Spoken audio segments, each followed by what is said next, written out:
Hello and welcome back. We are on episode 31 of What the Flag. Thank you all who have been hanging out with us every single week through the ridiculousness. There are some good little facts in there as well. But guys, I know that I missed it last week. I'm so sorry. But Yaz, Kenny, you went with Jochebed and Shifa and you did a Putting Girls First panel in Reading. Tell me all about this. It sounds So amazing. that was last week. It's been so long. Oh wow. No, the yes, the Just for Girls program is something that I designed a few years back, and something that was just a hard-hitting kind of panel, ideally designed for basically like my little one's, is 10 years old and she's hopefully going to stay in sport for as long as going to be the next, great wide receiver, QB, whatever she wants to do. But it was a worry around when she gets to that kind of 13, 14, 15 years of age where a lot of girls like fall away from sport. Like, how do I keep her in? There's so much I don't know about, females and changes and all the things that I probably even now like still feel uncomfortable talking about on here.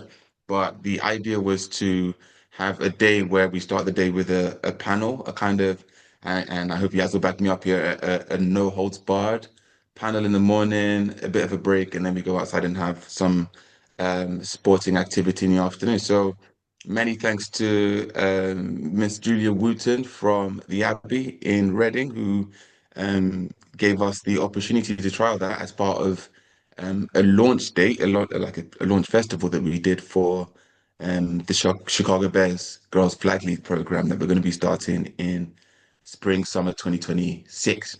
Um, but it was a day that we went into Yaz, Schiffer, Jochebed, they all came in. I don't think any of us knew what to expect. But yeah, I don't know. Super scary, but a really good day. I don't know, from my end. Yaz, what's your take? It was good. As always, it takes a while for a panel to sort of warm up. I think it took like a few questions for us to warm up to them and for them to warm up to us. I think it can be really almost intimidating sometimes when you have um, so many like young females in a room, and then they're sort of being, for the most part at the beginning, they're sort of being spoken to about things. And although Kenny was very much like, those taboo subjects that we want to go into straight away, like that's why we're here.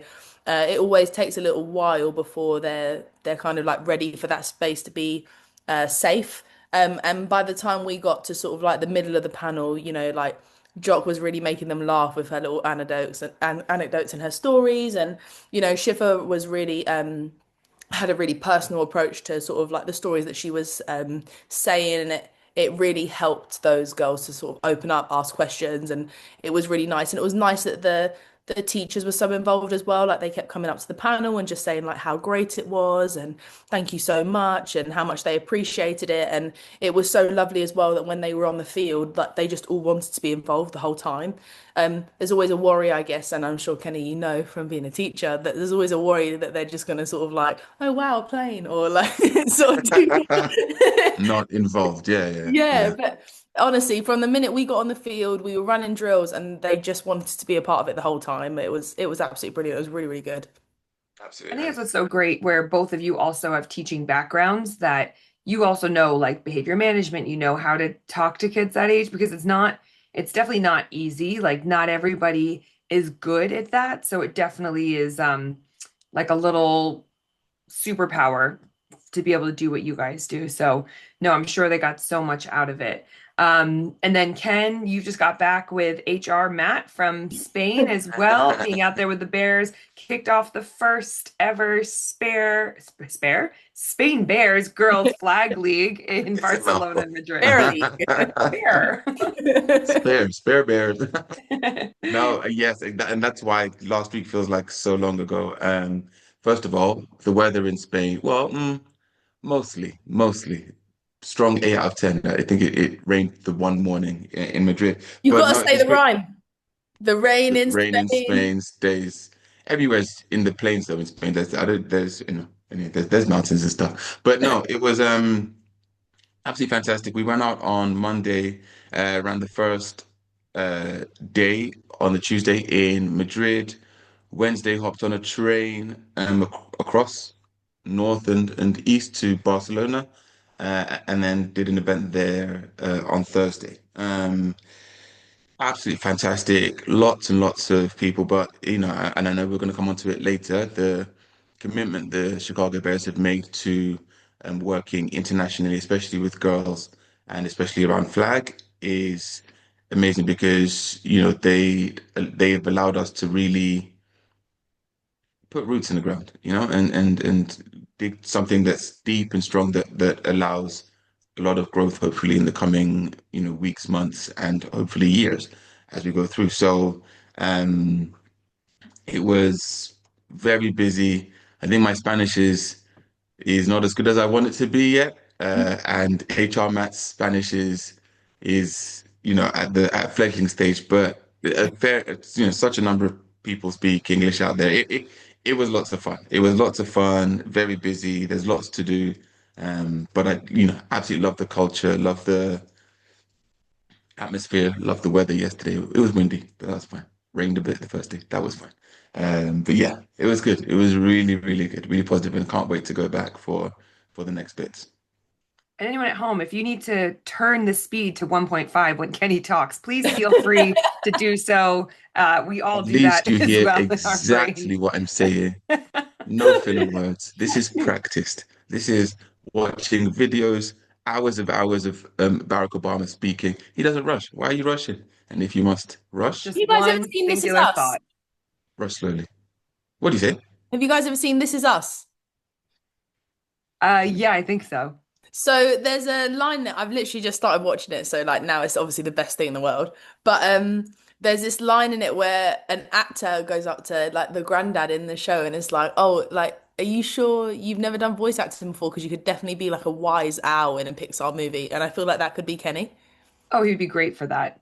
Hit me up Beautiful voice and anytime voice. when you're ready. Yes, I'm here for it. Dulcet I'm here for it. tones, nice and slow. Yeah, giving wisdom. Exactly. And then I wasn't able to join you guys last week because I got to do this really great episode with Nickelodeon. We worked with them last year at Super Bowl. They do so much really cool stuff. And this one was a gotcha episode. So basically, I worked with this amazing guy called Rodzi, and he had no idea what was going on. I was there to teach him how to play American football, but in my ear was this gorgeous little 9-year-old girl, Florence, who's really poorly, and she would just tell me in my ear to make him do random things. So he would be, I don't know, he would be working on footwork, and Florence in my ear would say, "Oh, and have him do 5 bunny hops and make really loud grunting noises," and just trying to find ways to tie that in with American football. Like, of course, our professional athletes, this is really good to expand your lungs and work on your balance. And honestly, they brought her out on a laptop at the end to show and show Radzi he'd been got. And her laugh was the most beautiful thing. She was so proud of herself. It was just so gorgeous. And yeah, so shout out to Nickelodeon for all the great stuff that they're doing as well. And we are gonna, Sorry to jump in. I just think it's amazing that people are able to get so many cool experiences, around football, around flagging. It's cool that you were able to do that with Yeah. Nickelodeon for her and just have that really memorable. It's such a cool thing. Like, can't wait to see it when it comes out. It's really cool. Really, really cool. yeah, I can't wait for you guys to hear her laugh. It was so she felt like a little evil genius. She was so proud of herself. It was beautiful. But we're going to get right back with the first half of our chat. The IFAF, Oceania and Asia continentals have kicked off. It's so exciting. Games are already going. So if you have not tuned in, it's ifaf.tv. Check it out. Get involved. Just watch these amazing countries. Some of them, their first time ever representing out there on the big stage.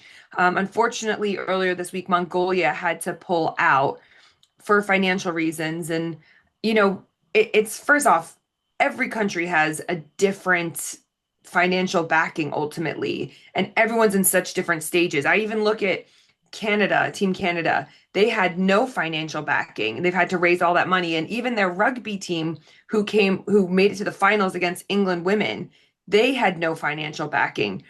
And I think sometimes we forget about all the different people that help us to get to where we are, from the literal like money side of things, but you've got nutrition, S&C, you've got gear, you've got, we've had Blessing and the great media team. And I think we kind of sometimes forget like physio, all that stuff that helps you to become a pro athlete. Um, but I guess my question to both of you, is there a team or a country that you guys are looking forward to seeing compete the most? I know a couple of games have already started, some of the scores so far. Um, there's a lot of wins coming in. You've got Japan beating China. You've got the Philippines winning, China again, men winning. Um, I have no idea right now what SGP stands for. Singapore. Singapore, I think. Singapore. Really? When do you put an N in there? SGP, huh? That's what we're going with. Okay. Oh We'll no. move Oh on no. quickly with that. We'll move on quickly with that. But yeah, Guys, and geography then geography lessons is every Thursday, 7 p.m. till 9 p.m. Join us SGP, for you guys are going to think that's Singapore? I would have, I feel like an N needs to be in there for me to believe that's Singapore. So that's it. There's a whole conversation around the three-letter acronyms for countries. But no, no, no. I think I'm super like, first of all, obviously after the World Games, with where China beat Japan in the last placed game, and um I was looking forward to that in the women's side.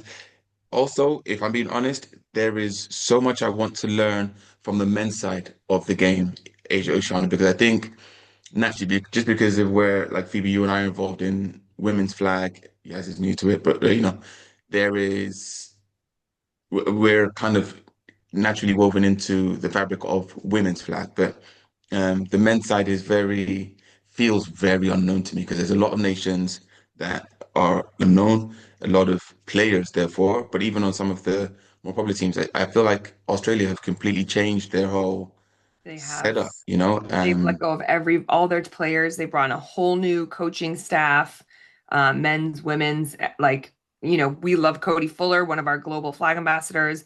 They've they've changed her. It's been very interesting. Yeah, very interesting. So I was looking at, because you see all the pictures, the images. The New Zealand team looks all changed, women's, that Yeah. is. I can't speak of the men's. Um, One thing I noticed about the Australian men's team, there's a lot of big muscular dudes. This is a conversation for another time, but body types around flag, right? Because I'm looking at these guys and they're just too big. I don't know how else to say that. I know HR's going to clip me and then, oh, they're just too big. You said they were just too big. Whatever. But it's going to be like, are they athleticism in flag? Is that the tackle football body type, or is it, like I keep saying, the basketball body type? It will be interesting to see how how they work, how they compete in this, and how they get on in this tournament for me. Surely it's different philosophies as well. If what, I mean, really whatever you believe in. But I see what you're saying. But I think Australia and New Zealand have both brought in a lot of tackle coaches, and they're really working off of athleticism over necessarily flag knowledge. And there's nothing wrong with that, because if you're thinking Australia, for example, is going to be hosting the Olympics 2032, you're probably building to have a team ready to dominate in 2032. So you're not that fussed if they don't have the flag knowledge at this exact moment. You can build that in, you're getting them experience. And again, just to remind everyone, Oceania and Asia are separate within this competition, which again, Kenny can probably speak more to because he loves it so much.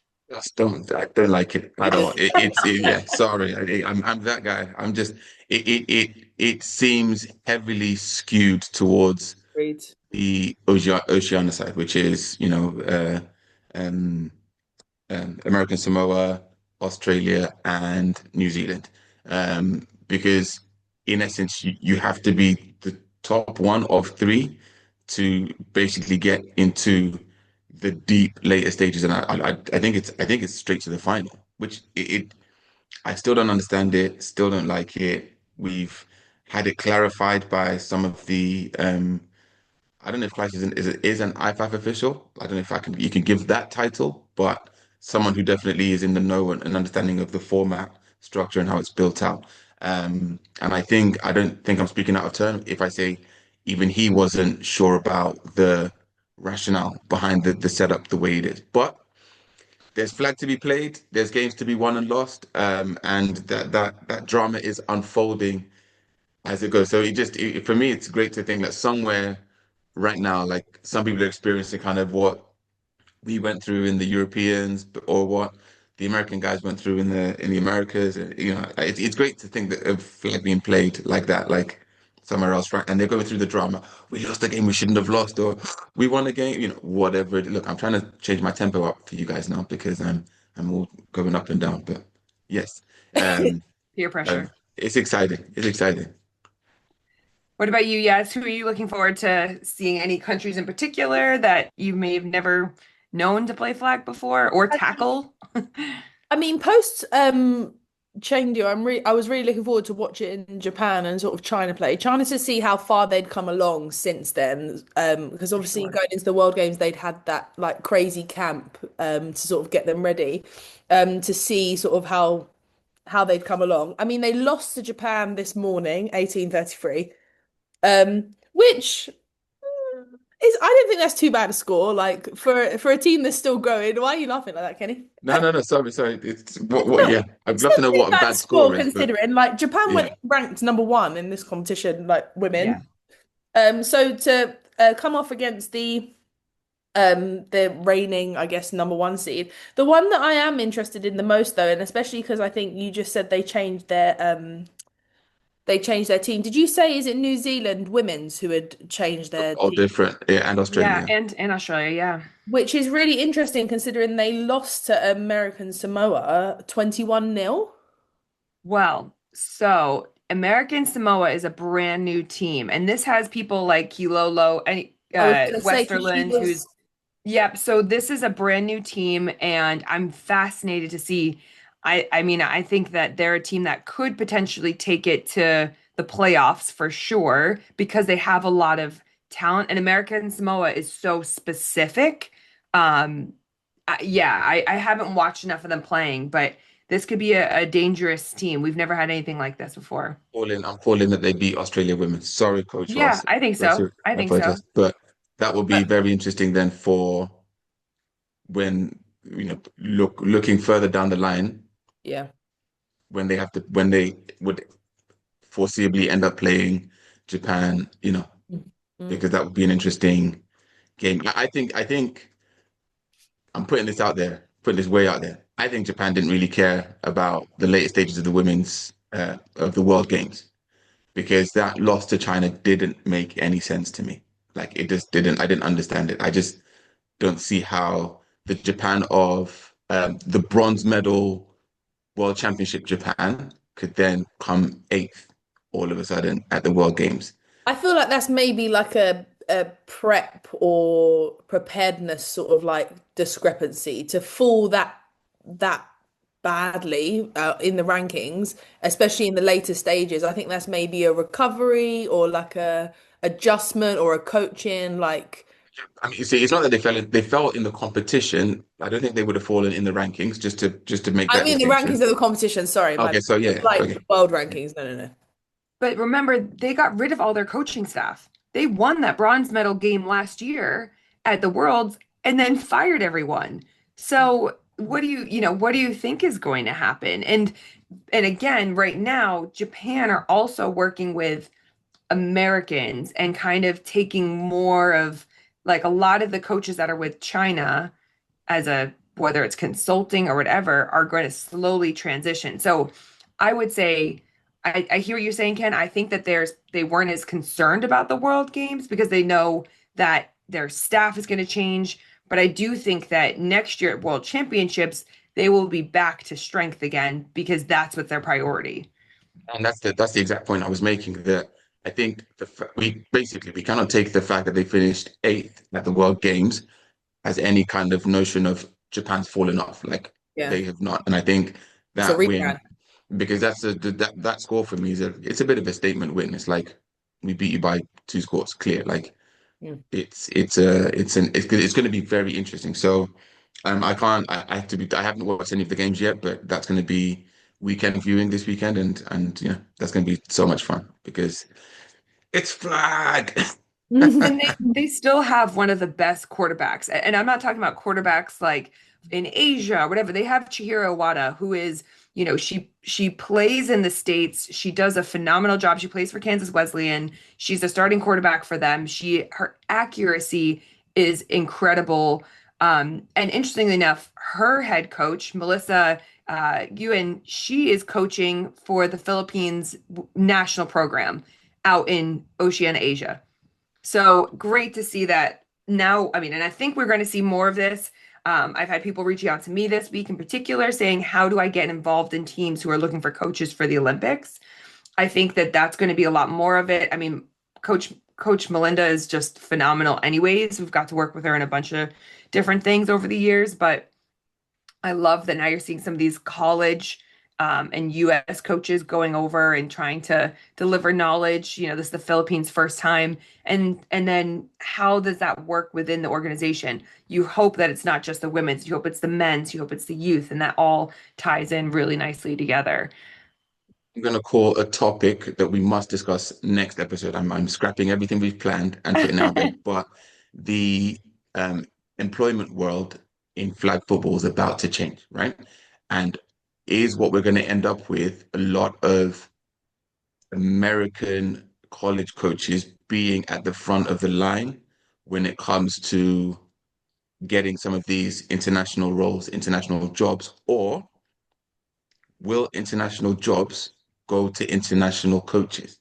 I.e., so you scared the life out of me. Well, not scared the life out of me, but got me a bit worried. Like Japan won bronze at the World Championships and all their staff got kicked out. Spain just won bronze at the European Championships. And like, yeah, get Right, out. Kenny. Adios. Yeah, no. Um, Well, but it would be interesting to look at like where we think because there's going to be jobs. Jobs are going to come from flag, like, which is huge. So that's where time out. Phoebe's calling time out. hold that thought, and we'll be back for the second half of What the Flag. Okay, so Kenny would call it an anti-quote. The quote of the week. Sorry. Um, so basically some backstory. Obviously, in my footbatical that I'm currently in, you get really bored. So I decided that I was going to join a netball team. Great fun. Um, However, I have realized that sometimes competitive people don't belong in non-competitive spaces. And although you really try and enjoy something, the thing that I cannot hate, I cannot stand, is when you lose a game and they're like, oh, it's the taking part that counts. No, it's not.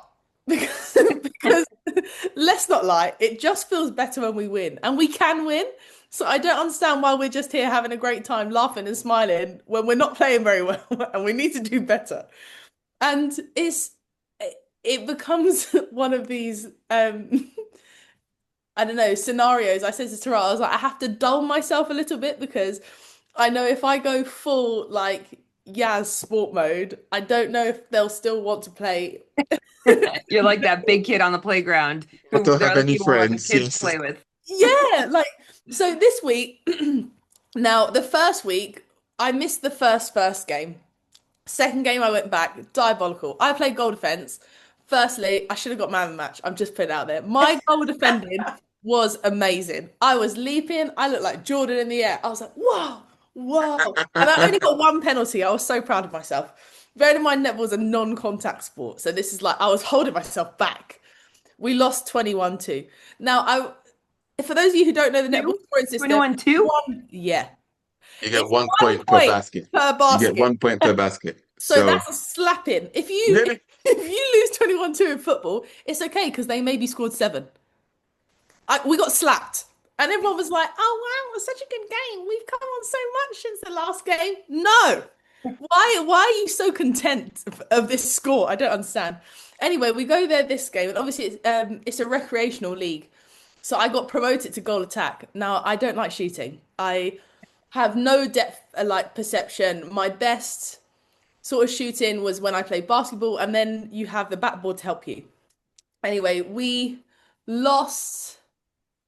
It wasn't a big loss. I have to double check the score. I want to say it was like 21-13, and it was the last quarter that really like I think by half time it was 9-11 to us. And then yeah, the last quarter they kind of took it away. Now we only had four of our actual players, and then the rest of them were subs because the league is pretty like flexible. You can like take people from other teams. It's not that deep, but it's deep enough that we should win. Anyway, we got there.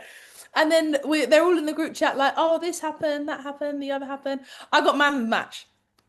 Just like we love that. Everyone's like, we're getting so much better. Like, this is great.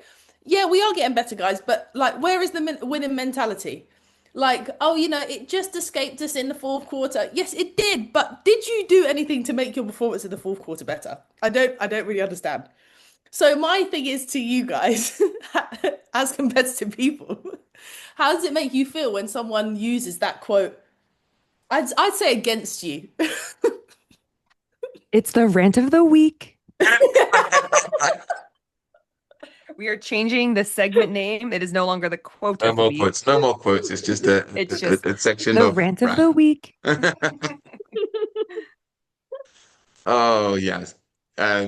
Disclaimer: I really like this team. They are vibes. They're just clearly not there for winning.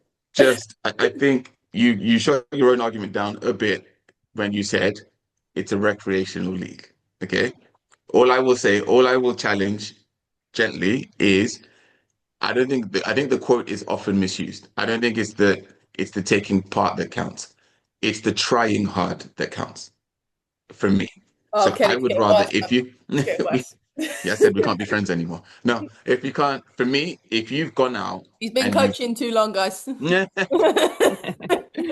If you've gone out and you've tried your best and you're working at it and you get slapped, then you just got slapped. Like that's all it is. There's no whatever. I can't fault that, but it's the not trying that I have a problem with. Like if you're out there and we're just like we're losing, but then there's no effort, there's no energy, there's no like, why am I running and you're not? Why am I, But the thing that is important is not the winning, never has been, never will be. It's the effort for me personally, and that's where I will draw that line. But is losing fun? It can be. I think it can be personally. So you do losing for recreation? Pardon? You losing is your recreation. Wow, what a great time! It's what it depends what you. You just have to reframe it. What is the win? What is the win? It's not the scoreboard. It is for me. It is. It's such coach talk right now. It is, Kenny. You've been out too long. You're in the dunya. Yeah, you've not played in a long time. I don't know if you remember what winning feels like. Wowzers. No, I don't. If you got beat, you just got beat. If you got beat when you play well, you just got beat. Not a problem. If you're not playing well, if you're not trying, if there's no effort. Yeah. But I think we have to go back to Yaz's key point, and then we'll move on here. But Yaz said we have the talent to win. No, she didn't. Yes, she did. She said earlier on, you have the ability to win. Yeah, we do. Yeah. And they're not winning. If you got slapped 21-2, you don't have the ability to win. Sorry. Big man. We were just in the wrong position. What's my trash? Your team is trash. If you got slapped. Yeah, I told you, my team are vibes. We even have a punny name. Golden Girls. Yes. Oh my gosh. Yeah. Not as good as there's one called Net Chicks and Chill. That's quite good. That one's good, actually. Yeah. There are some good names. I like this for us. We'll be back next week with more Rant of the Week. So we had to pause Kenny earlier for the Rant of the Week. And now I want us to take it back into, I think you've got a really great point, because as we're heading towards the Olympics, and I think it's the same with players wanting to get involved, coaches want to be, anybody who feels like they can be close to the Olympics want to find a way to do that, right? And coaching, employment, whatever that looks like is very unique. Again, a lot of countries do not have the funds to pay for coaches right now. Maybe they can help with some expenses, But talk to me a little bit more about what, we kind of paused you from saying earlier, Ken. And thank you for adjusting the plan to fit this in. But I think yeah, it's super important. Um, First of all, interesting. I was thinking around the idea of always giving the Olympics as the reason for flag growing. I think flag is just growing as a sport in and of itself. Anyway, and anyone that wants to get involved needs to do it sooner rather than later, unless you're going to be behind the curve as it grows. But as it continues to grow, what we are seeing is that where it's formally established right now, I would say is the US educational scene, college scene. Okay, that's where flag is played by lots of people in the world. Cool, we know that. There's lots of tournaments. Cool, we know that. But where the structures are more formal is for um, girls' teams in colleges in the US. That's why I would say probably the most formal flag scene right now.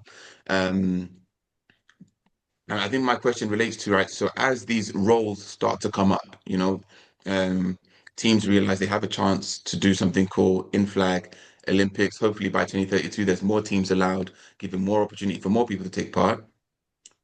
Who are those nations going to be looking at and basically saying, okay, you are good enough to coach our national program? Is it going to be international coaches, like myself, like people that coach in France, Morocco, all over, or are all those nations going to be looking for coaches who coach in the States? And I'm not trying to monopolize or skew, in one of it's just trying to see like what you guys think the direction is for the growth of the game in that regard. So I have a question really quickly. For the Olympics, does it work the same way as the competitors? So your coaches have to have passports of the nations that they think, or can Not at coaches be all. from anywhere? Not at all. Yeah. Because if that's Your the coach is case, good. that is a huge loophole. Loophole. Yeah, like that's a well, if you had like some amazing coaches in your country and then your country was like, nah, sorry, we can get a coach from America, off your pot, here they come. That's awful. Like at least for us, Yes. like Great competing at Britain. our level, like for Great Britain, you have Ooh. to have a GB passport. Awkwardly, we've got someone There you next go. to us who is a pretty great I don't coach, I don't have a Spanish passport. and he's not coaching for Great Britain. He should. Yes. But that's exactly it. So it cuts both ways because so really and truly the reason I think that's a good rule to have is because without education the sport cannot grow. Okay, without the knowledge, expertise, I don't mean education in a rude way.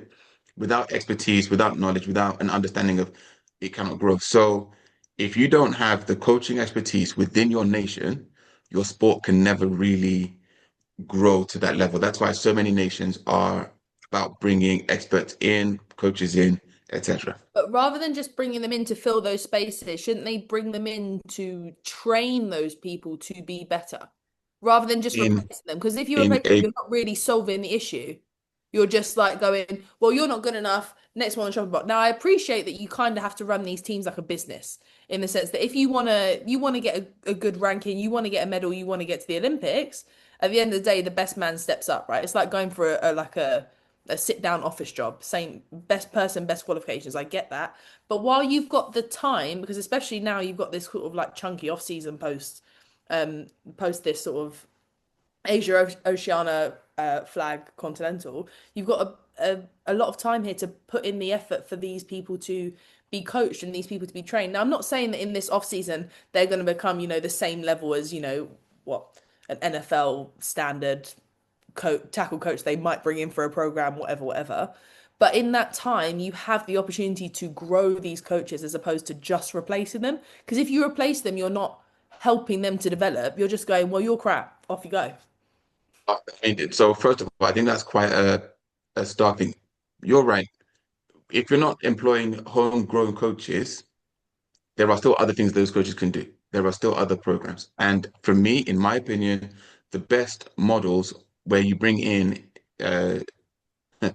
outsiders, international coaches, whatever, into the program is that on the one hand, yes, you need to put them in place now to get those kind of wins that you're talking about, but also what should be a part of their job specification or whatever roles and responsibilities needs to be this element of, as well as coaching the national team, you will also give X amount of lead X amount of courses, X amount of sessions in terms of trying to educate. Like every national program should have an ability for um, coaches to come and shadow and watch and learn from what's going on. But again, I'm just being honest. We're still in a space where many national programs don't have good enough coaches to be shadowed. Do Yeah. you know if that makes sense, or wouldn't understand how to do it and get the benefit, get the best out of it? Well, that's why a lot of people, I mean, because ultimately you step back and you say, who are the best men's teams, for example, in the world? USA, Mexico, Canada, those are probably your top ones. And so where do you, as a men, as a like in Europe and beyond, where are you going to pull those coaches from? You bring in, Saeed Salazar, you bring in Alan for Germany, which is very interesting. I know I will let you come back to that in a second, or you can go for it now. Sorry, controversial though. Does the best men's team mean the best men's coaches? Or No, and so, but okay, every great coach I know who's been so successful has great players, right? I mean, you could look at our GB women's program and say that our old head coach was great because we were winning, but that's not the case. We had great players, and that was why we were winning. And so I think there's definite conversations around that, and you can't just smirk on this camera screen. yeah, that's a huge statement. No, but it's a It's huge but it's a statement to make. factual statement, right? Mm. I would say now we're winning because we've got a great combination of great coaching and great players and great development with Jack Reed, with Coach Markey. But I do think that you need to have an element of experience. I'd say that's the one thing that lacks the most in international football. They do not have in-game experience. They do not have situational experience. You look in the States, and again, I'm using Canada and Mexico as an example as well. You're playing games, whether you're with NFLFlag, you're coaching youth, you're coaching adults. I mean, there are opportunities to play every single weekend. And when it comes down to it, when you're in international competition, you're playing 7, 9 games over a few days, you've got to be able to know how to manage people. You've got to know how to manage the game. And that's where that experience is so important. So you bring in these coaches from other countries, awesome. But then make sure you've got other coaches who you're upskilling along the way so that they then get that, they feel empowered to learn and grow and develop. So does that mean then? So because some nations, and it's very different, there are many different schools of thought. Some nations are like, for the reasons we're talking about now, we only want to we only want to bring in homegrown coaches, Mm. right? For their players who are looking at, oh, but that team has that coach from that country, and that team has that coach from that country. Is that fair enough, or are they putting themselves and their teams at a disadvantage?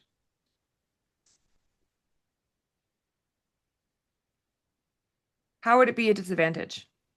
Because their homegrown coaches don't have the expertise that external coaches would have. But that's why I'm saying you need to have a minimum homegrown talent. So and I think that most teams do have at least one coach from their own country, which is what you should have. There's also this element that IFAF installed the past year where you can have look at how you want and a female coach who almost doesn't like count towards your coach numbers because at the moment you're allowed 3 coaches on the sideline or you have been.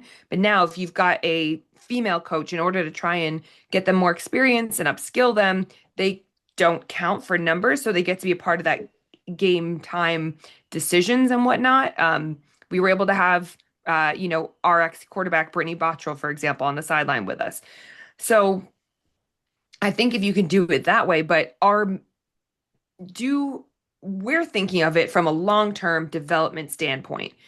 Do many people think that? And yes, we can take this to tackle as well. I know that in tackle, they're doing a lot to try and get more women, more female coaches. Now, the difference is there's no support system around that, right? There needs to be a support system because for years now, it doesn't matter if it's flag or tackle, people, and I'm not just being specific to women, people are being put in positions that they're just not qualified for. Agreed. And that's where the trouble happens because then long term, you know, you're looking at this team and, oh, this team's not winning and they've got this person in that role, but Yeah. that the problem isn't that person has no support and they were not ready for the role when it was kind of pushed on them. hmm I think we don't utilize, I think it's difficult in flag because you're so limited in terms of the number of coaches you can have.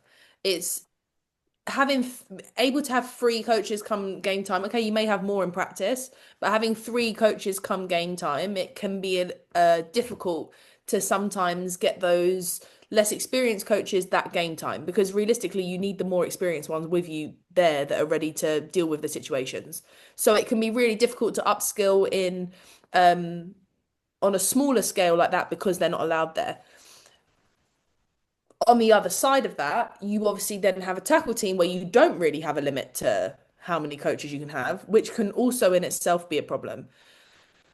One, for the reason that you could just end up having way too many cooks. Sometimes you may end up in tackle, like just for offense standpoint, you may end up with an OC, an O-line coach, a run game coordinator, um, a pass game coordinator. Then you might have their positionals within that. So you've got the running back coach, you've got the wide receiver coach, and now you've got about like 8 people who all want to have a say on what happens on the offense and probably the same on the defense. And that's providing you haven't doubled up on coaches as well. So you might have two O-line coaches, you might have two wide receiver coaches, and that just becomes a too many cooks issue, I think, because the issue you also have with sports, and I'm sure you have the same in flag, is that everyone is trained in a different way. So when you are coached, like perfect example for you, when I coach at Vipers, there's one of my assistant O-line coaches. I coached him. So when I'm coaching, it's really, really easy for me to run drills with him because he teaches the way I coached him. So I know that when he's teaching drills, etc., it's fine. Like we're on the same page. However, if I hand over to my other assistant O-line coach, he obviously had a different O-line coach, and therefore when he learned something completely different. So if I asked him to run a drill, there's a disparity between what I want to coach and how I want to coach something and what he's coaching, because you don't ever know who's like had the mantle before you, and you can't guarantee the consistency, which is then another problem. So then when you go back to, your OC and you go, this is what I want to run, this is what I see, you've now got three different people who have three different experiences of the game. So it puts you in a really awkward position because you want the best of the best to be able to call those plays to put you in the best possible position. But there's also very, very limited opportunity to have those backups, those people behind you to train them. And then when you do have them, there's no guarantee that they're going to be going in the direction that the people at the top think is the best direction, because you don't know what their prior experience is.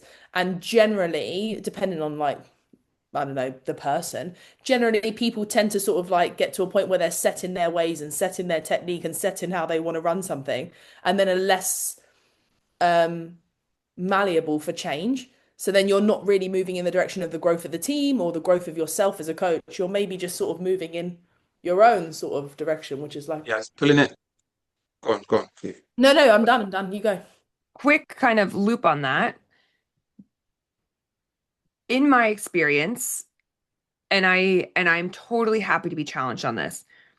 There's something about US coaches where, and I might be talking from a tackle background, where for them, there's this understanding of hierarchy. I'm not talking about leadership, but there's an understanding of hierarchy and buying in to the vision of a head coach. And I know I'm taking this a little bit left, but I would say my experience in the UK and Europe with a lot of coaches, everybody believes what they do is best. And even if they're even if they're working for another head coach with a different vision, they still don't fully buy into that. They still believe that what they are doing is best. Does that make sense? Yeah. Yes. I think so. It's as simple as a setting and understanding of culture that's like permeated through, you call it American, from the American side, whatever. Predominantly, if you look back at it historically, the tradition is the head coach is experienced, has many, many years of working, and then everyone that joins that coach is factually junior to them, right? So whether they if I've done 25 years and you've only done 18, I've got 7 years on you. But there's been enough time in that sport for all of us to have those clear demarcations of, time, experience, learning, whatever. Also, then you factor in things like I've worked with this great coach, which gives me some extra bonus points in my experience in my CV.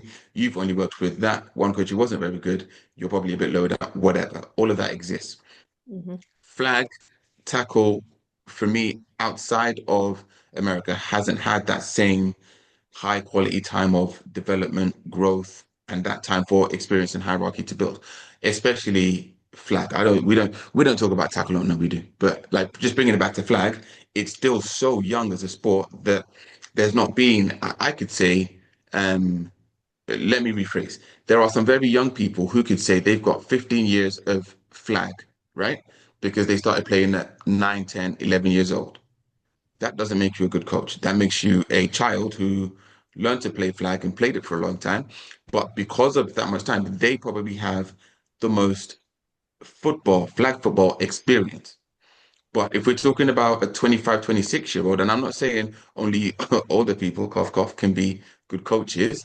I'm saying there's a lot of life experience and experiencing. We talk about managing people, managing situations, being able to read a situation and what's going on, and how best to address something that comes along with all the time that you've spent with and in and around people. So where the sport is still young, there's not that enough time to set those hierarchies, and that's why it feels like everyone's developing at the same time, and why everyone, I feel to your point, Phoebe, like everyone has that free sense of what gives you the right to know better than I do. Yes, I also think people confuse knowledge and experience as well. Like just because you've played a game for 10 years, expertise, knowledge, experience, they're expertise, three three different different things. things. Three Like different just things. because you Right. played a game for 10 years, it doesn't mean that A, you played it particularly well. It doesn't mean that you've had correct, like very good experiences. Like you might have played in the park for 10 years. That's great that you played in the park and you know the rules,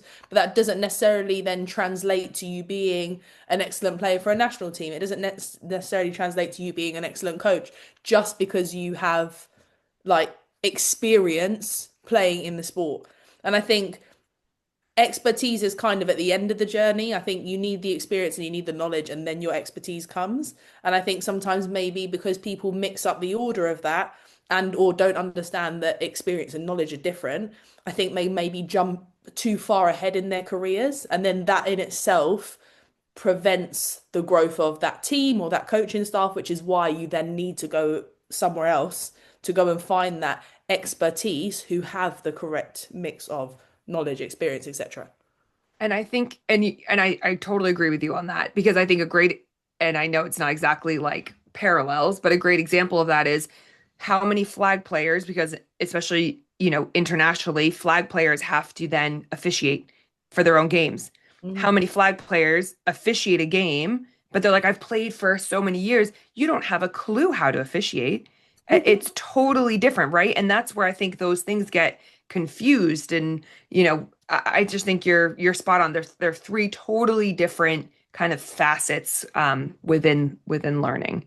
Yeah, and it's the same. I have to tack it on because I'm like, it's the same with going back to our wins and losses piece. Like, because you've won X number of championships, and because you've won X number of medals, doesn't make you a good coach as a player going from that bit. But leaning on what Phoebe said, even if as a coach you have won some stuff, it doesn't mean you're the best coach because there are many other factors. And that's why like when coaches and I still do, if you're a coach and you have on LinkedIn or whatever, you've got, oh,